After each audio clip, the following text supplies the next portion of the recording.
왜 이과 갔어요? 수학 점수가 잘 나오니까요. 오늘 이 시간에는 문과의 몰락, 초등, 중등 학부모님들 문과 가야 되냐? 몰락을 했죠. 아, 몰락했어요? 네, 이미 쏠림 현상이 되게 심하지 않습니까? 강남에는 거의 7대3. 네. 아, 7대3? 생각보다 문과 많네. 수능 시험이라는 시험 자체가 입시 자체가. 이 논리적이고 이과적 사고를 더 요구하는 쪽의 시험 형태. 솔직히 수능 시험 칠 때 문학적 감수성이 뭐가 필요한가? 애를 서울대를 보내고 싶으면 네. 문과다. 개꿀이죠. 이과 쪽으로 진로를 선택했던 게 나중에 융합해서 공부하기도 더 수월한 거예요. 한마디로 문과 영역이 좀 쉽다. 혹시 아니 제가 문과인데 국어교육 쉬웠나 보네. 아니요 뭐 그랬다 그런 건 아니고요. 아니 나락 냄새가 좀 요런 좀 기술자들 따위한테 내가 아니 옛날 어르신들은 그렇게 생각을 할 때. 아니 세상을 움직이는 옛날 어르신 아니, 세상을 움직이는 게 문과예요. 안녕하세요. 부풀 최 대표입니다. 오늘 이 시간에는 문과의 몰락, 정녕 답이 없는 걸까라는 주제로 오늘 또 한번 재밌게 얘기를 해보려고 합니다. 인사 한번 하세요. 네 안녕하세요. 기파랑문의원 일산적 영화 나득채 원장입니다. 반갑습니다. 네 안녕하세요. 구풀 연구소장 이강호입니다. 그래요. 문과의 몰락. 현재 상황이 이제 문과의 이제 몰락 상황이라고 지금 생각이 좀 되는데 문과가 지금 어떤 상황이고 우리는 그 문과를 좀 가야 되냐 이제 시청하시는 우리 초등 중등 학부모님들 문과 가야 되냐 뭐 이런 것도 한번 얘기를 한번 해보려고 그래요. 그렇죠? 네. 일단은 지금 문과가 지금 몰락하는 상황이에요 지금? 아니 사실은 몰락하는 상황인 게 아니라요. 예. 몰락을 했죠. 아 몰락했어요? 네, 몰락을 했는데 네. 이미 쏠림 현상이 되게 심하지 않습니까? 입시에서. 물론 뭐 다 그렇진 않지만 네. 중학교에서 이제 학업 성취도가 매우 이제 상위권인 학생들은 그렇지. 이과 쪽 지망이 문과 쪽 지망에 비해서 많이 기울어져 있는 건 사실이잖아요. 이미 그렇게 된 지 좀 됐죠. 강남에는 네. 거의 7대3. 네. 아 7대3? 네. 이과가 7. 생각보다 문과 많네. 강남은 한 9대1 정도라고 생각했는데 그래도 3 정도는 있네요. 히읗 고등학교 같은 경우는 9대1까지도. 근데 사실 저희 일산 지역 같은 경우는 네. 쏠림 좀 덜하긴 합니다. 다른 지역에 비해 상대적으로. 오히려 문과 애들이 좀 있다. 왜냐면은 이과의 이제 최상위인 친구들은 고등학교를 가면서 그 지역을 떠나요. 아 자사 그렇죠. 특목고라든지 이쪽으로 이제 빠진다는 얘기예요. 네, 그러니까 정작 고등학생이 됐을 때는 또 그렇게 쏠리지 않더라고요. 고등학교 때는 그래도 문과가 상당히 있다. 네. 예. 아 그래요. 그러면 문과가 왜 지금 그 몰락하는 거예요? 그러면 여러 가지 이유가 있는데 일단 학과가 이과 쪽이 많이 생기고 있으니까 특히 비슷한 과인데 알고 보면 배우는 게 똑같은데 네. 학교마다 이름이 달라요. 더 많아 보이는 거죠. 그래서 학생들 입장에서는 이거 가면은 대학 가기 더 유리하겠구나라는 생각을 가질 수 있을 것 같아요. 그리고 또 한 가지 이제 2015 교육과정 개정되면서 통합형이 되면서 이과는 게 없어졌지만은 네. 과목 선택에서 이과지만은 문과로 지원이 가능하니까 그러면은 이과에서 표준 점수 받는 것도 유리하고 백분위도 유리하고 그래서 똑같은 수준의 A 학생과 B 학생이 같은 실력이었으면은 이과를 선택한 A 학생이 점수를 더 좋게 받는 거죠. 그러니까 뭐라도 유리하니까 이과를 선택하게 되더라고요 보니까. 교차 지원시 유리하다. 네, 그게 가장 큰 이유인 것 같고 나중에 이야기지만은 네. 사회에 나왔을 때 연봉 차이도 또 무시 못할 것 같고. 연봉 차이도 무시 못한다. 네, 이런 게 주된 이유인 것 같습니다. 지금 애들이 문과를 가는 애들은 일단 문과 쪽에 적성이 맞는 애들이잖아요. 그렇죠? 문과 쪽에 적성이 맞는 애들도 있지만 이과 쪽에 적성이 전혀 없어서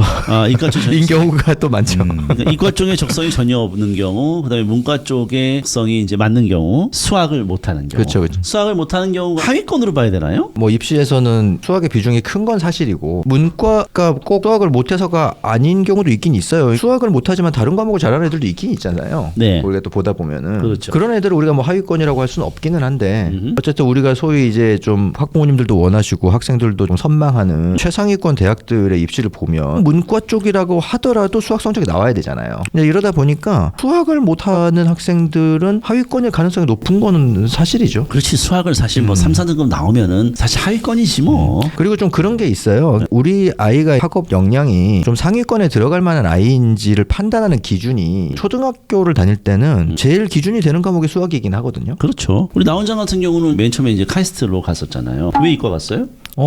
수학 점수가 잘 나오니까요.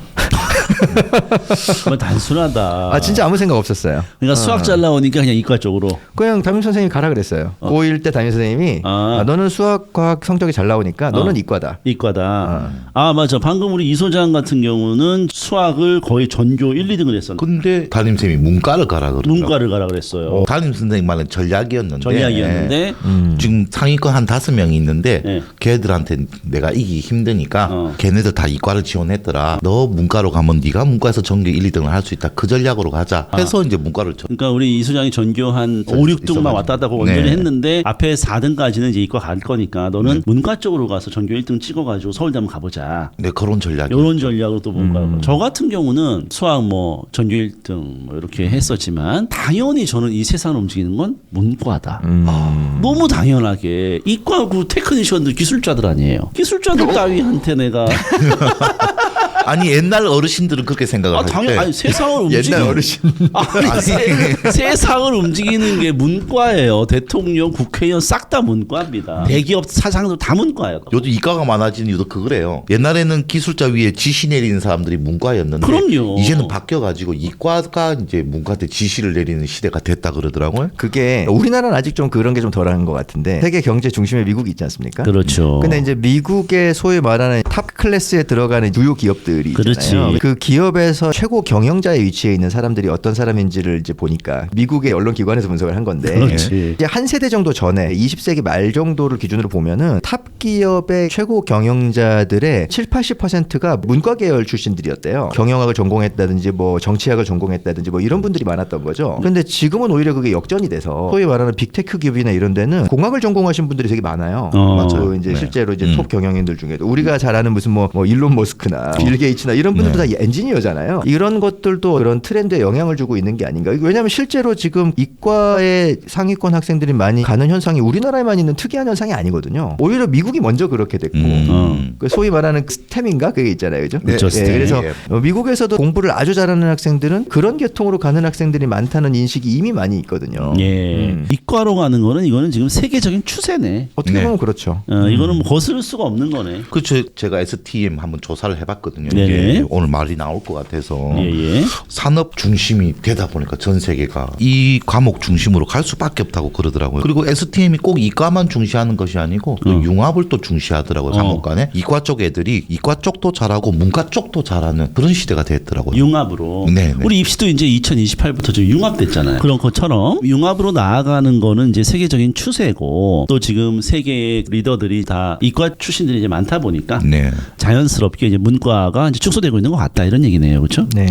또 그렇고 문과의 꽃이었던 법대가 사라졌잖아요. 그렇죠, 맞아요. 그것도 영향이 네. 우리나라에선 그것도 영향이 있다고 봅니다. 사시가 없어진 게 좀 크다고 그렇죠. 봐요. 네. 그리고 경영학과가 그 다음인데 이과에서 경영학과 지원이 가능하니까 그렇지. 굳이 문과를 갈 이유가 없어진 이유도 거죠. 없는 거고 이과에서 문과 지원하는 게 어떻게 보면 더 이득인데 네. 더 높은 표준 점수 같은 걸 받을 수가 있는 상황인데 굳이 문과를 갈 이유가 없는 거죠. 어떻게 보면은 제가 중고등학교 다닐 때만 해도 사실 출세를 하려면 문과였거든요. 왜냐하면 이제 그 당시에는 출세를 한다는 건 결국은 사법고시 같은 국가 시험을 통해서 그 전문직으로 나아가거나 공무원 시험 같은 걸 통해서 공직으로 나아가거나 그러니까 그런 것들이 말하자면 그 시대 사람들이 생각하는 출세의 길이었는데 지금은 일단은 뭐 사법고시도 없어졌고 공무원이라고 하는 직업군에 대한 어떤 인식이 그때에 비해서는 좀 많이 낮아졌죠. 그런 것들이 좀 겹치다 보니까 또 주요 경로 중 하나였던 뭐 CPA라든지 물론 여전히 좋은 그거지만은 한 30년 전하고 비교를 해보면 그때만큼 아주 강력한 메리트가 있는 건 또 아니어서 지금은 그렇죠. 네. 그러다 보니까 문과로 진로를 가져가서 뭔가 크게 잘 될 수 있는 가능성이 예전만큼은 없는 것 같은데라는 인식들이 많아진 것 같아요. 그렇죠. 중간층이 무너지는 것 같아요. 문과 극상위는 그래도 살아남는데 그렇죠, 그렇죠. 이제 중간층 같은 경우에는 사다리들이 없어져 버리니까 제가 한번 알아보니까 이과는 중간층이 살아남을 수 있더라고요. 왜 그러냐면은 창업에 유리하대요. 맞아요. 창업에 유리하다. 일단 기술이 있으니까 뭐라도 창업이 가능한데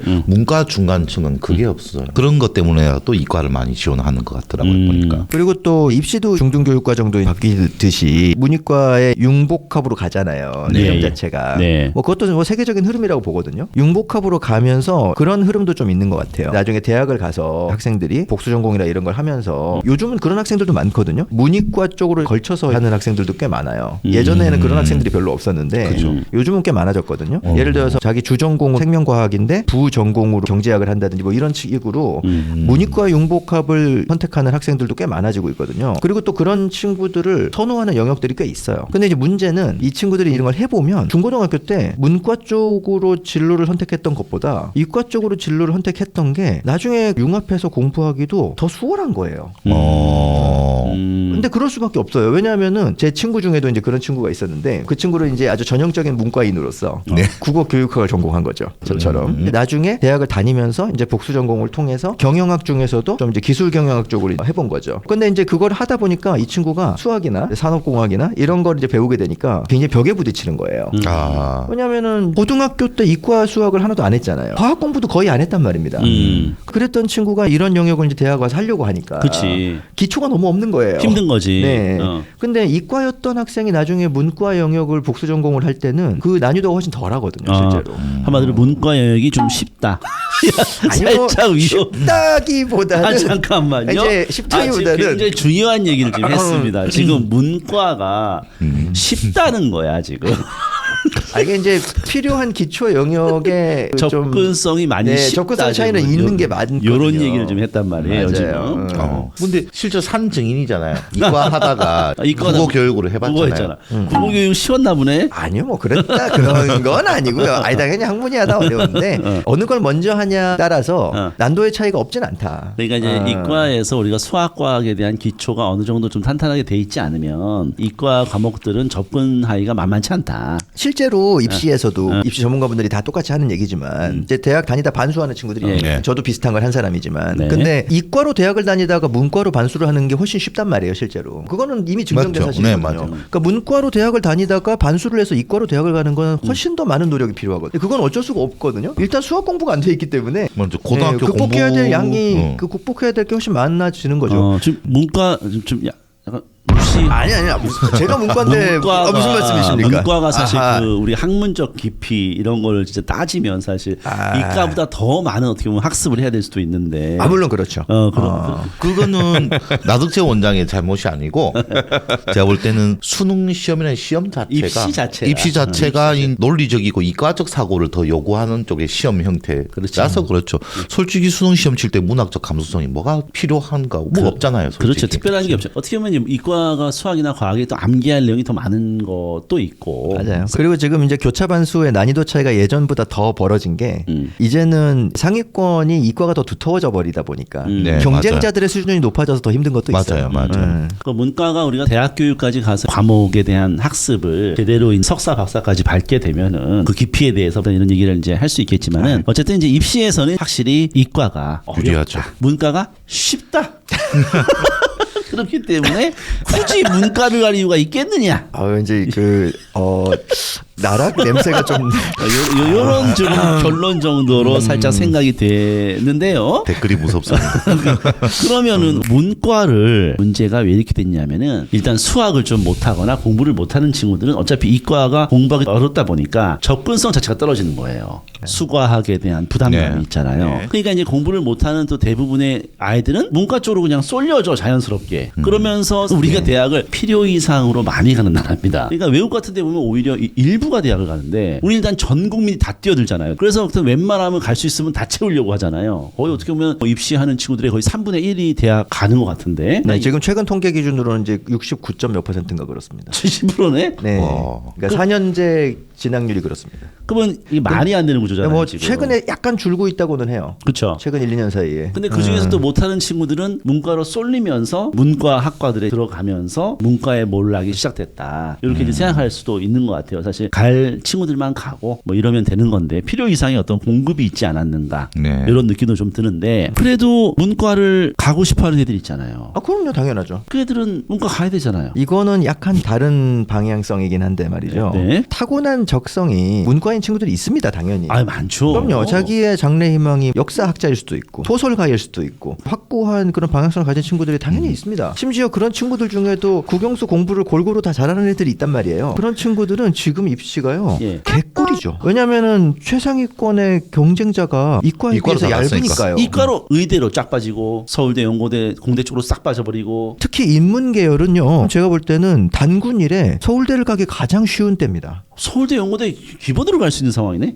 예, 예전만큼 경쟁자가 두텁지 않거든요. 그러니까 왜냐하면 과거만 하더라도 문이과 비율이 문과가 더 많이 가던 시절도 있었고 비슷한 시절도 있었는데 저런 애들 다 무조건 이과로 쏠려버렸는데 지금. 그렇죠. 물론 이제 이런 얘기를 하면은 이제 시청자들 분들 중에는 아니 쟤네들은 무슨 철진한 소리를 하고 있냐. 어차피 문이과 통합되고 하는데 무슨 저런 소리를 하고 있냐라고 말씀을 하시겠지만 네. 학교 교육 과정이나 입시 수능 같은 데서 문이과 구분이 없어진다고 해도요. 어쨌든 과별로 혹은 뭔가 영역별로 나누어서 학생들을 대학에서 뽑는다는 사실은 변함이 없단 말이에요. 완전한 의미의 문이과 철폐가 되려면 대학들이 그냥 전부 다 무전공으로 뽑아야 됩니다. 근데 지금과 같은 상태로 학과나 학부를 나눠서 뽑는 이상 문이과라는 용어를 교육 현장에서 쓰지 않을 뿐이지 문이과 구분은 있는 거예요. 문이과 구분은 지금 너무나 명확해요. 그래서 문과 아이들이 오히려 지금 찬스다. 서울대, 연세대, 고려대 정도의 대학을 간다라고 생각하면 문과 계열과 이과 계열은 난이도 차이가 좀 있다고 볼 수 있습니다. 이미. 그렇지. 그러니까 과거에는 문과도 서울대나 연고대 정도 가려면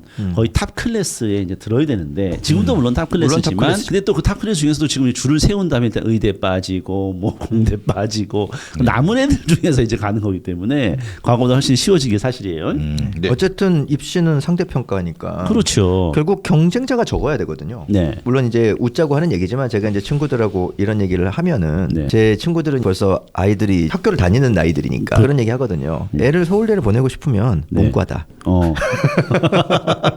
문과 가면 서울대 갈 수 있다. 충격적인 이야기네. 그러니까 상대적으로 더 수월한 건 사실이니까요. 경쟁자 풀이 더 적으니까 상대적으로 덜 어려운 건 사실이거든요. 사실이다. 그러면은 본인 자녀가 만약에 문과 가겠다 그러면은 저는 안 말리죠. 안 말려요? 안 말립니다. 문과 나와서 밥 먹고 살기 힘들다면서요. 이과 나와도요. 거기서 못하면 밥 먹고 살기 힘듭니다. 어차피 개인 하기 나름이야. 그럼요. 또 이렇게 얘기하면 저놈은 저거 지가 자식을 안 키우니까 저런 소리 하지라고 할 수도 있는데 네. 저는 일단은 학과나 이런 전공을 선택하는 그런 기준을 나중에 먹고 살기 유리한 걸로 기준을 삼는 거는 굉장히 근시안적인 거라고 보거든요. 우리가 예전에 뭐 10년 전, 20년 전, 30년 전, 40년 전을 생각해 보면 그 시대에 가장 인기가 높고 커트라인이 높았던 그런 전공 학과들이 있었습니다. 근데 그로부터 시간이 지나고서도 계속 그런 위상이 유지가 되냐는 거예요. 그렇지 않거든요. 왜냐하면 이 세상이 역동적으로 변합니다. 그때 가장 유망했던 영역이 지금은 그렇지 않기도 하고 그런 거잖아요. 그런 걸 생각해보면 어차피 우리 지금 대학을 가는 아이들이 본격적으로 사회에 진출을 해서 자기가 전문성을 발휘하기까지는 짧게는 10년 길게는 이제 한 15년 정도의 시간 터울이 있잖아요. 네. 네. 그러면 그 사이에 세상이 또 변하기 때문에요. 맞아요. 얘네들이 나중에 본격적으로 사회인이 돼서 활동을 할 때 지금 기대했던 것만큼 그렇게 유망하다는 보장이 전혀 없습니다. 일단은 그 얘기는 계속 들어오진 않아요. 그렇긴 하죠. 지금 의대 중심에 공대 중심에 지금 이 판이 당분간 가지 않겠냐 이런 생각이 좀 들기는 하지만 그러면은 문과 학생들의 지금 현황 어떤 것 같아요 지금? 아무래도 이과 애들보다는 사회에서 좀 열악한 환경에 지금 처해 있는 거죠? 평균적으로 보면 그렇다고 봐야겠죠. 이거는 약간 층위를 좀 나눠서 봐야 되긴 하거든요. 보통 흔히 생각하는 전문직이나 대기업 같은 소위 말하는 이제 상위 직종들 요 영역이랑 그 다음에 그런 쪽하고는 이제 경쟁할 수 없지만 일반적으로 우리가 소위 말하는 뭐 취업률이라든지 이런 어떤 일반적인 그래서 아주 평범한 정도의 이제 급여 생활을 할 수 있는 수준으로 갈 수 있는 그 영역에서의 싸움을 좀 나눠서 봐야 될 것 같긴 하거든요. 맞아요. 네, 이건 왜냐하면 어쨌든 경쟁 집단이 아예 다른 거니까 제가 볼 때는 최상위 영역은 그렇게 크게 다르지 않다고 봐요. 왜냐하면 문과에서도 최상위 그룹에 들어가는 사람들은 진출할 수 있는 분야가 많습니다. 그리고 어쨌거나 아무리 뭐 이과가 유명하고 뭐 이과 쪽이 좀 더 뭐 연봉을 많이 받고 한다고 하지만 만약에 뭐 대기업 사원이 된다고 치자고요. 명문대학을 나와서 대기업을 간다고 치자고요. 공과대학을 나온 애들은 연구소 같은 데 가겠죠. 엔지니어로서. 문과 나온 애들 뭐 경영대학을 나왔거나 이런 뭐 정치외교를 나왔거나 뭐 이런 친구들은 사무직으로 가겠죠. 그리고 이제 높은 연봉을 받을 겁니다. 엔지니어들이 연봉이 더 높습니다. 우리가 다 알고 있죠. 그런데 생각해보면 그러면 이 사람들의 생애 기대값을 생각해보면 사회에 진출했을 때 어떤 뭐 급여 수준이나 이런 것만 보면 공대 나온 애들이 더 나아 보이는 게 사실이거든요. 그렇죠. 네, 평균 급여가 높으니까. 예. 대기업을 기준으로 삼은 거니까. 근데 그러면 이제 우리가 생각을 해보는 거예요. 그 대기업에서 요즘 오래 살아남지도 못하잖아요. 어차피 사회 구조적으로. 예전처럼 뭐 대기업에 입사했다고 해가지고 막 정년 채우고 나오고 이런 사람들 많이 없단 말이에요. 대부분은 중간에 나와서 제2의 또 진로를 찾고 이게 현실인데 그러면은 그 안에서 10년이고 20년이고 만약에 살아남았다고 했을 때 결국은 조직 내에서 올라가서 해서 중간 관리자가 되고 고위 관리자가 되는 건 누구냐? 대부분 문과예요. 왜냐하면은 엔지니어가 전체를 총괄해가지고 경영을 하는 책임자가 될 가능성이 오히려 문과 쪽 사람들보다 적죠. 왜냐하면 분야가 다르니까요. 기업은 어쨌든 돈을 버는 집단 아닙니까? 경영 집단이잖아요. 그러니까 엔지니어의 역할이 아니에요. 사실 경영이라는 건. 그렇지. 그렇지 않습니까? 예. 물론 그 중에서도 뛰어난 사람들은 또 경영의 수뇌부로 올라가는 사람도 있겠으나. 하지만 대부분의 대기업을 생각해 보면 그 중간 관리직 이상으로 올라가는 사람들 그런 사람들 보면은 결국 문과 출신들이 많거든요. 그러면은 상방이 또 그렇게 낮다고 볼 수가 없기 때문에 저는 문이과의 그 유불리가 엄청 차이가 나는 건 아닌 것 같아요. 막상 생각을 해보면. 그게 이제 아까 말씀드린 최상위층은 괜찮은데 중간층이 문제인데 네. 그 나 원장님 말씀한 것 중에서 관련돼서는 재밌는 이야기가 있더라고요. 그래서 문과는 결국 이래 본사에서 일을 하니까 사무직이니까 서울에 몰려 있고 수도권에 몰려 있으니까 그 비싼 집값에 허덕이고 있고 엔지니어들은 보통 현장에 가게 되니까 지방에 가서 낮은 집값에 좀 삶의 질도 높아지고 행복함을 더 누린다 그러더라고요. 물론 뭐 그거는 디테일하게 들어가면 굉장히 복잡해지긴 합니다. 네네. 왜냐하면은 그렇죠. 엔지니어들 이제 연구소나 아니면 생산 공장들은 서울에 없으니까 대부분 네네. 지방으로 나가고 심지어 외국으로 나가고 그렇잖아요. 사실은 말씀하신 것처럼 낮은 집값과 삶의 질 향상이 긍정적인 효과도 있지만 주변 사람들의 얘기를 들어보면 그런 긍정적인 면만 있는 건 또 아닌 거예요. 왜냐하면 제일 큰 요인은 두 가지인 것 같아요. 일단 첫 번째는 자녀 교육 문제입니다. 맞아요. 지방에 산다는 건 아이들이 더 행복하게 뛰어놀 수 있는 곳이긴 하지만 아이들이 입시를 대비하는 나이가 됐을 때 결국은 서울과 차이가 어느 정도 날 수밖에 없는 면이 있거든요. 네. 그렇죠. 물론 극단적인 차이는 안 나지만 네네. 그래도 부모님들이 그렇게 느낀다는 거죠. 좀 그런 여건의 차이가 있다는 생각을 하게 되고 그리고 사실은 이제 두 번째 요인 이게 어떻게 보면 더 크리티컬한 건데 집값이 안 오르죠 지방에서.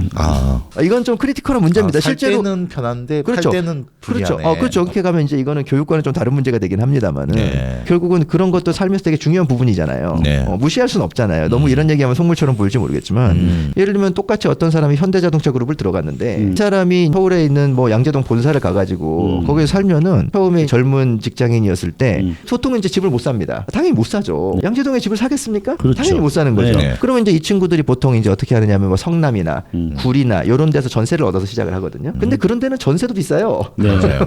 그렇게 좀 살다가 열심히 이제 알뜰하게 모으고 주식도 굴리고 대출도 끌어당기고 해가지고 서울로 입성을 하거든요. 서울로 입성했을 때 이 사람들이 차장쯤 돼 있는 거예요. 네. 그런데 지방에 있는 연구소로 갔어요. 엔지니어가 돼가지고 거기서는 취업해서 가자마자 집을 삽니다. 왜냐하면 이분들은 어쨌든 연봉이 높기 때문에 대출도 잘 나와요. 네. 그래가지고 바로 집을 삽니다. 아파트를 바로 사요. 처음엔 되게 행복하단 말이에요. 친구들이 이제 차장 부장 나이가 됐으니까 하는 얘기인 거예요. 그런 얘기를 많이 듣죠.